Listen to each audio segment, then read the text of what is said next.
Hello friends and welcome back to our YouTube channel highway engineering. और आज की एक इंफॉर्मेटिव वीडियो में फ्रेंड हम डिस्कस कर रहे हैं स्टेबलाइजेशन ऑफ सॉइल के बारे में। इस वीडियो में हम कंप्लीट साइट इंस्पेक्शन वीडियो और पिक्चर्स की हेल्प से समझेंगे फ्रेंड। काफी डिटेल और डिस्क्राइब वीडियो आपके लिए मैं लाया हूँ। थोड़ा लेट हो गया है फ्रेंड, काफी समय से हमारी यूट्यूब चैनल पर वीडियो नहीं आई है, उसके लिए आप सभी को मैं क्षमा चाहता हूँ friend. As per IRC SP 89 2010 की जो गाइडलाइन है, उसकी गाइडलाइन के अकॉर्डिंग स्टेबलाइजेशन ऑफ सॉइल कैसे किया जाता है, कितने प्रकार से किया जाता है और कुछ इंपॉर्टेंट की इंफॉर्मेशन मैं आपको दूंगा फ्रेंड। इसलिए इस वीडियो को कंप्लीट देखना बहुत जरूरी है दोस्तों। वीडियो अगर आपको अच्छी लगती है तो आप वीडियो को जरूर लाइक करना मत भूलना फ्रेंड। दूसरे फ्रेंड के साथ भी शेयर करना और नोटिफिकेशंस के लिए चैनल को सब्सक्राइब कर लीजिए और बेल आइकन को भी प्रेस कर लीजिए। तो चलिए फ्रेंड शुरू करते हैं आज की वीडियो। फ्रेंड पहले थोड़ा सा हम थ्योरेटिकल डिस्कशन करेंगे। अगर आपको थ्योरेटिकल डिस्कशन नहीं समझना है तो वीडियो को आप थोड़ा सा आगे स्किप करके देख सकते हैं। पहले मैं थोड़ा आपको थ्योरेटिकल इसलिए बताना चाह रहा हूँ जिससे आपको एक विजन क्लियर हो जाए स्टेबलाइजेशन ऑफ सॉइल के बारे में।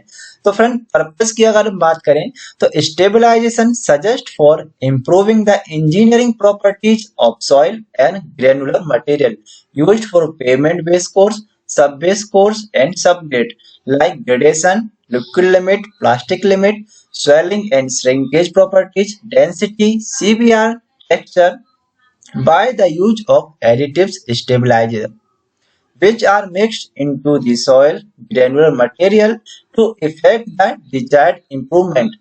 A number of additives are available to improve the physical and engineering properties of these material. However, in this video we learn procedure for stabilizers such as lime only, except cement, fly ash or a mixture of the above additives.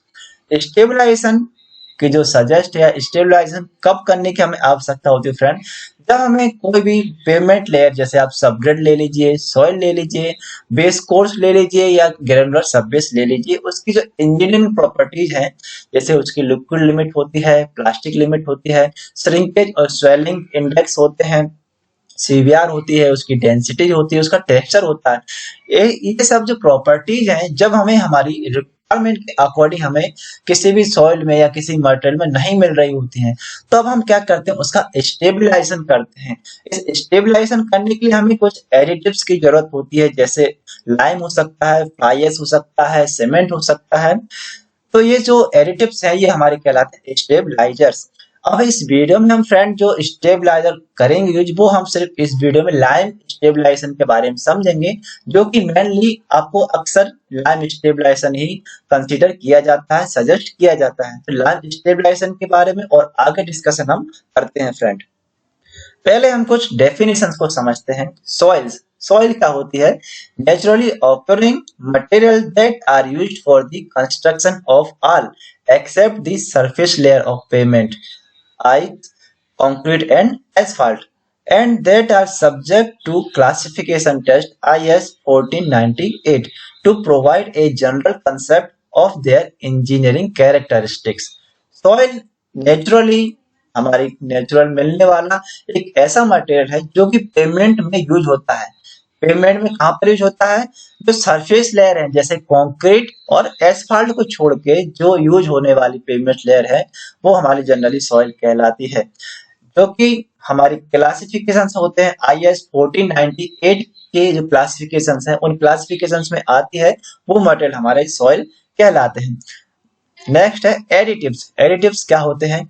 Manufactured commercial product that when added to the soil in the proper quantities improve some engineering characteristics of the soil such as strength, texture, workability and plasticity. Additives addresses are limited to cement, lime and fly ash. Additives ऐसे commercial और manufactured products हैं जिन्हें अगर हम किसी soil में या किसी भी पेमेंट लेयर में मिक्स करते हैं तो उसकी जो इंजीनियरिंग प्रॉपर्टीज हैं जैसे स्ट्रेंथ हुआ, टेक्सचर हुआ, वर्केबिलिटी हुई, प्लास्टिसिटी हुई, इन एडिटिव्स को मिलाने के बाद ये इम्प्रूव हो जाती हैं। ये हमारे इंजीनियरिंग की भाषा में कहलाते हैं एडिटिव्स। फिर बात आती है स्टेबिलाईजेशन। स्टेबिलाईजेशन क्या होती है समझिए। Stabilisation is the process of blending and mixing material with a soil to improve certain properties of the soil. The process may include the blending of soil to achieve a desired gradation or the mixing of commercially available additives that may alter the gradation, texture or plasticity or act as a binder for cementation of the soil. Stabilization एक procedure होती है जो additives को soil में mixing करने की जो procedure है। देखिए हम एडिटिव्स को सॉइल में क्यों मिला रहे हैं, क्योंकि उसको जो इंजीनियरिंग प्रॉपर्टीज हैं, ग्रेडेशन है, टेक्सचर है, प्लास्टिसिटी है, इनको इम्प्रूव करने के लिए हम उसमें एडिटिव्स मिला रहे हैं। एडिटिव्स मतलब सीमेंट मिला रहे हैं, सीमेंट मिला रहे हैं, फ्लाई ऐश मिला रहे हैं, लाइम मिला रहे हैं। तो ये जो प्रोसीजर होती है ये हमारी कहलाती है स्टेबलाइजेशन। अब स्टेबलाइजेशन में और आगे हम बात करते हैं मैकेनिकल स्टेबलाइजेशन की। Mechanical stabilisation is accomplished by mixing or blending soil of two or more gradation of mixing soil with the aggregates to obtain a material meeting the required specification. The soil blending may take place at the construction site, a central plant, or a borrow area. The blended material is then spread and compacted to required densities by conventional means. Mechanical stabilisation का जो purpose है, mainly mechanical stabilization वहां किया जाता है जहां हमें किसी मटेरियल का ग्रेडेशन को इम्प्रूव करना है। ग्रेडेशन मतलब हमें मान लीजिए कोई हमारा ग्रेनुलर सबबेस का मटेरियल है, उसका हमने ग्रेडिंग किया, अब उस ग्रेडिंग में वो मटेरियल फाइनर हो रहा है या कोर्सर हो रहा है।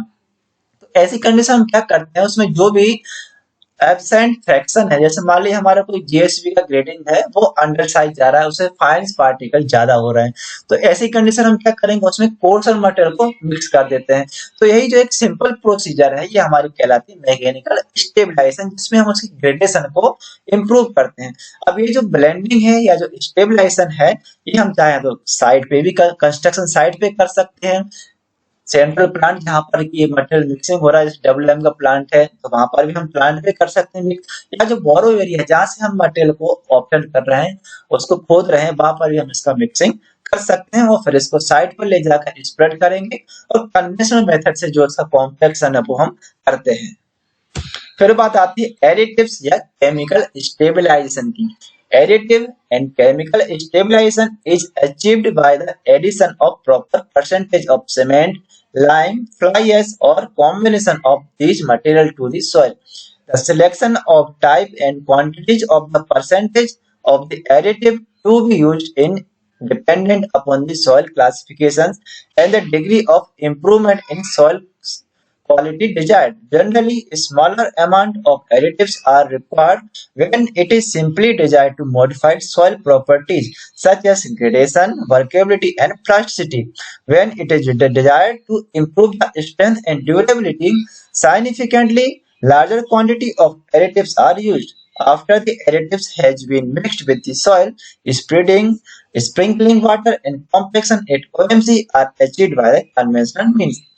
एडिटिव से केमिकल स्टेबलाइजेशन जनरली वहां किया जाता है जहां पर उसकी जो प्रॉपर्टी है, जैसे उसकी स्ट्रेंथ का इम्प्रूवमेंट है, उसकी प्लास्टिसिटी का इम्प्रूवमेंट है, ऐसे जो उसकी प्रॉपर्टीज है उनको इम्प्रूव करना है, तब हमें उसका केमिकल स्टेबलाइजेशन करने की आवश्यकता होती है।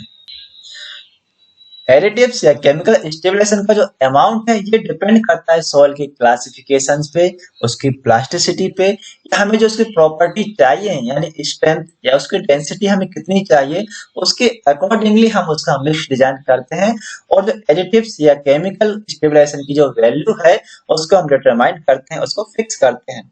ठीक है, और आगे डिस्कस करते हैं फ्रेंड। बात आती है लाइम स्टेबलाइजेशन की, कहां पर सुइटेबल होता है समझते हैं। नंबर 1 है clay soil including heavy clays, moorum and other soil made within alluvial plains can be effectively treated with lime. For effective stabilization, a soil must have a fraction passing 425 micron, not less than 15%, and plasticity index should be at least 10%. Lime stabilisation generally जो clay soil है, heavy clay soil है, वहां पर हमें lime stabilization हमें recommend किया जाता है। इसके साथ एक और शर्त यह है कि जो सॉइल का जो 425 माइक्रोन का जो रिटर्न परसेंटेज है, माफ कीजिए पासिंग परसेंटेज है, वो 15% से कम नहीं होने चाहिए। मतलब ये 425 माइक्रोन पर जब आप सीविंग करेंगे किसी भी सॉइल का, तो वो 425 माइक्रोन आईएससी पर 15% से अधिक पास हो जाना चाहिए और उसका प्लास्टिसिटी इंडेक्स 10% से अधिक होना चाहिए। तो हमारा जो लाइम स्टेबलाइजेशन है वहां पर हम रिकमेंड कर सकते हैं। नंबर 2 है for effective stabilisation it is desirable that the percentage retained और on 425 micron sieve should be well graded with uniformity coefficient not less than 5। इसको आप समझिए, इफेक्टिव स्टेबलाइजेशन के लिए हमें क्या चाहिए, मतलब लाइम स्टेबलाइजेशन कर तो रहे हैं लेकिन जो सॉइल है उस पर वो कितना इफेक्टिव है, मतलब जो हम करना चाह रहे हैं, जो स्ट्रेंथ हमें चाहिए, जो डेंसिटी हमें चाहिए, क्या वो लाइम स्टेबलाइजेशन से अचीव हो सकती है। तो इसके लिए हमें मालूम होना चाहिए फ्रेंड कि उसका जो 425 माइक्रोन से जो पासिंग मटेरियल है वो हमारा मैक्सिमम पास हो जाना चाहिए, यानी यूनिफॉर्मिटी कोफिशिएंट है उसका 5 से कम होना चाहिए। 5 से कम अगर यूनिफॉर्मिटी कोफिशिएंट है तो जनरली वो मटेरियल है वो हमारा वेल ग्रेडेड या सिंगल साइज मटेरियल कहलाएगा। Organic matter in the soil selected for the soil stabilization should not be more than 2% and sulfate content should not exceed 0.2%। Soil में जो ऑर्गेनिक मैटर है वो हमारा 2% से अधिक नहीं होना चाहिए और उसका सल्फेट कंटेंट है वो 0.2% से अधिक नहीं होना चाहिए। pH value of 10 or 11 is desired for pozzolanic reaction to take place between clay minerals and lime for the formation of cementitious compound। अगर हमारा सॉइल है उसका pH वैल्यू 10 या 11 के आसपास है तो वहां पर हमें पोज़ोलानिक रिएक्शन की जरूरत पड़ती है, इसलिए हम उसमें क्या करते हैं, क्ले में लाइम के साथ साथ उसमें सीमेंटेटियस मटेरियल भी मिला देते हैं। नंबर 5 है soil having organic matter and soluble carbonate sulphate content in excess of 2.0% and 0.2% respectively required special studies. देखिए अगर हमारा जो सॉइल है उसमें सॉल्युबल कंटेंट जैसे कार्बोनेट की वैल्यू है वो 2.0% से अधिक है और सल्फेट कंटेंट की जो वैल्यू है वो 0.2% से अधिक है, तो वहां पर हमें सॉइल का जो स्टेबलाइजेशन करेंगे उसके लिए हमें परफेक्ट स्टडी करना बहुत जरूरी है, उसकी मिक्स डिजाइन करना बहुत जरूरी हो जाती है। नंबर 6 है in case of high plastic soil 2-stage stabilization is adapted। In this case soil is first treated with a small quantity of lime, later on the soil may be treated with remaining quantities of lime or with cement to achieve the desired strength and stability। Generally friend जो heavy clay हैं जैसे हमारी black cotton soil होती है तो वहां पर हमें जो स्टेबलाइजेशन है वो 2 स्टेज में करना होता है। 2 स्टेज से मतलब पहले स्टेज में हम उसका जो मिक्सिंग करेंगे लाइम का, तो हम पूरा लाइम जैसे मान लीजिए हमें 5% वेट ऑफ सॉइल का 5% हमें स्टेबलाइजर मिलाना है, एडिटिव्स मिलाना है या लाइम मिलाना है, तो जनरली हम पहले उसका 2.5% मिला देंगे, उसको अच्छी तरह से मिक्स कर लेंगे और फिर नेक्स्ट इसमें हम 2.5% और मिक्स कर देते हैं, जिससे हमें जो उसकी स्ट्रेंथ है या स्टेबिलिटी है वो प्रॉपर मिल जाती है। अब बात आती है सीमेंट स्टेबलाइजेशन की। Generally granular soil free of high concentration of organic matter और deleterious salts are suitable for cement stabilisation. For checking the suitability of soil, it would be advantageous to keep the following criteria in view। Number A है plasticity product expressed as product of PI of soil and percentage fraction passing 75 micron sieve should not exceed 60%।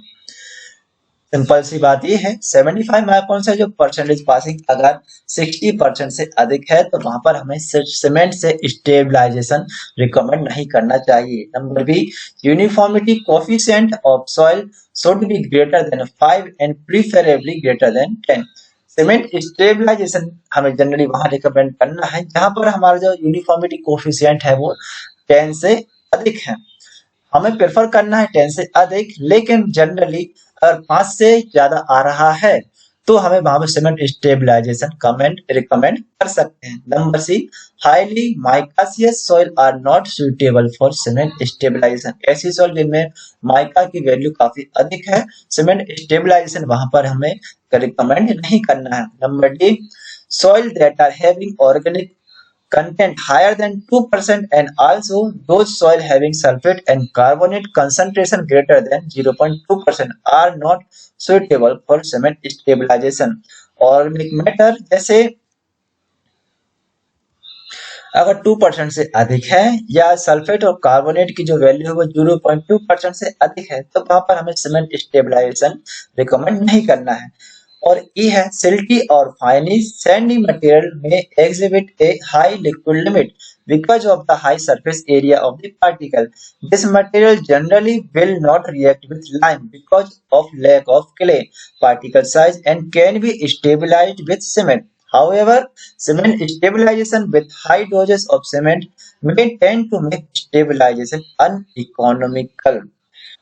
Silty और फाइनी sand बहुत अधिक silty और फाइनी sand जो होते हैं वो उनका नेचर होता है फ्रेंड उनकी लिक्विड लिमिट काफी अधिक होती है क्योंकि उनका सरफेस एरिया बहुत अधिक होता है। लेकिन ये नेचर में फ्रेंड आप देखेंगे तो ये प्लास्टिसिटी जो इंडेक्स है इनका जो पीआई है वो बहुत कम हो जाता है। तो ऐसे मटेरियल जो होते हैं फ्रेंड वो लाइम के साथ रिएक्ट नहीं करते हैं तो फिर हमें क्या करना होता है इनका जो स्टेबलाइजेशन है वो सीमेंट से करना होता है। लेकिन फ्रेंड ऐसी सिचुएशन में एक बात और हमें ध्यान रखना होगा कि जब हम इनका स्टेबलाइजेशन करेंगे तो सीमेंट की जो वैल्यू है सीमेंट का जो कंटेंट है वो काफी अधिक इसमें खर्च हो जाता है जो कि हमें स्टेबलाइजेशन जो है वो अनइकोनॉमिकल भी कई बार प्रतीत होता है। फ्रेंड तो अब हम आते हैं साइट पर कैसे इसको इम्प्लीमेंट किया जाता है। देखिए ये आप जो अभी हमारे पास मैकेनिकल मीन्स है हमारे प्रोजेक्ट के हिसाब से चाहे तो आप इन सिटू मतलब साइट पे भी इसका स्टेबलाइजेशन कर सकते हैं जो प्लांट है वहां पर भी स्टेबलाइजेशन कर सकते हैं या जो हमारी क्वेरी है वहां पर भी स्टेबलाइजेशन कर सकते हैं। तो हम ये इन सिटू यानी एट एट साइट हम स्टेबलाइजेशन कर रहे हैं। आप देख रहे होंगे ये सॉइल है हमारी वो नेचर में पूरी तरह से क्लेई सॉइल है ब्लैक कॉटन सॉइल है। तो हमें यहाँ पर जो ग्राउंड है यहाँ पर हमें एक सबवे बनानी है या कोई भी ग्राउंड का सीमेंट कंक्रीट पेमेंट का ग्राउंड प्रिपेयर करना है प्लेग्राउंड प्रिपेयर करना है तो हमें यहाँ पे इसका स्टेबलाइजेशन करना ग्राउंड का जो बेस है इसका स्टेबलाइजेशन करना होता है। ठीक है फ्रेंड अब इसको स्टेबलाइजेशन करने के लिए जो हमारे जनरली मैकेनिकल मीन्स है अगर हमारी जो डेप्थ है वो 200 mm तक की जो डेप्थ है वो हम ये जो हमारे रोटोवेटर है या कल्टीवेटर है जो मैकेनिकल मीन्स है एग्रीकल्चरल जो इंस्ट्रूमेंट है उनसे हम इसका स्टेबलाइजेशन कर सकते हैं।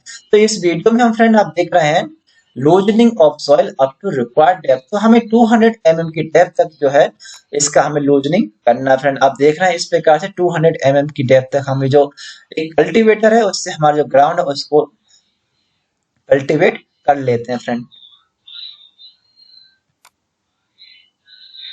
ओके तो इस प्रकार से जो हमारी पर्टिकुलर एरिया है जो कंप्लीट एरिया उसको आप कल्टीवेटर से 200 mm की डेप्थ तक आप जो सॉइल है उसको लूज कर लीजिएगा।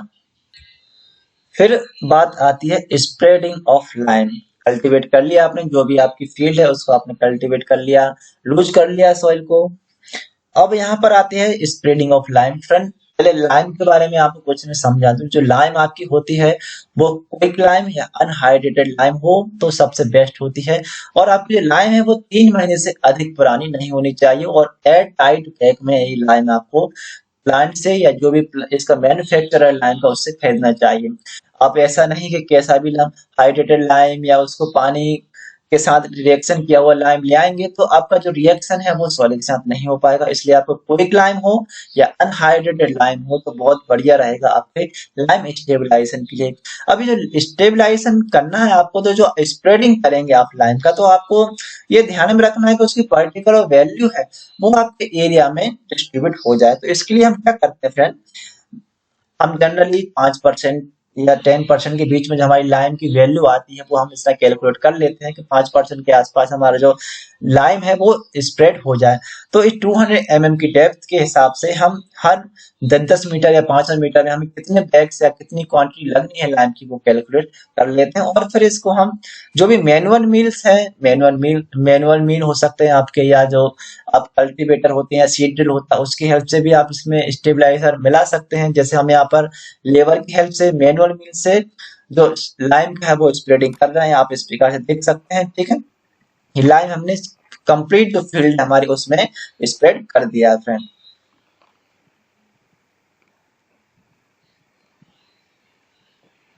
आप देख सकते हैं इस प्रकार से लाइम है वो स्प्रेड किया जा चुका है। इसके बाद क्या करना, हमें पल्वराइजेशन करना है और मिक्सिंग करना है लाइम की।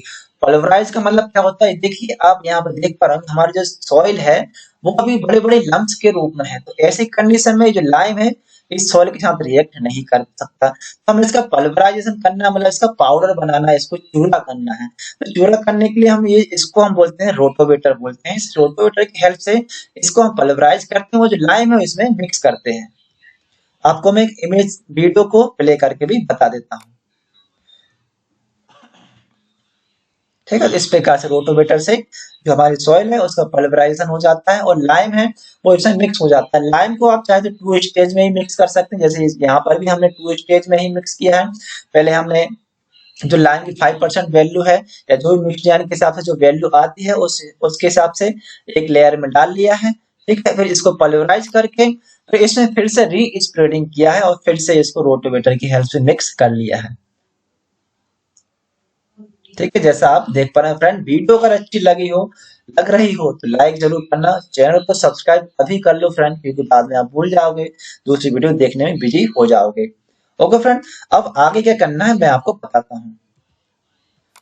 अच्छी तरह से पल्वराइजेशन करने के बाद हमें इसका करना है वाटर स्प्रेडिंग, क्योंकि लाइम के रिएक्शन के लिए सॉइल की कॉम्पेक्शन आपको करना होगा, तो उसके लिए आपको ओएमसी तक इसका वाटर में इसको मिक्स करना होगा, वाटर मिक्स करना होगा ओएमसी तक लाकर, और फिर इसके आगे के जो फर्दर प्रोसेस है जैसे रोलिंग एंड कॉम्पेक्शन वो आपको कैरी करनी है। तो ये पानी आप देख रहे हैं, इस प्रकार से जो पानी का स्प्रेडिंग आप सफिशिएंटली कर लीजिए। इसके बाद इसका ओएमसी टेस्ट कीजिए और फिर इसके ऊपर आप रोलिंग एंड कॉम्पेक्शन की जो फर्दर प्रोसेस है उसको कैरी कीजिए। मैं आपको और आगे बता देता हूँ। सब इस वीडियो में आप देख पाएंगे जो रोलर है,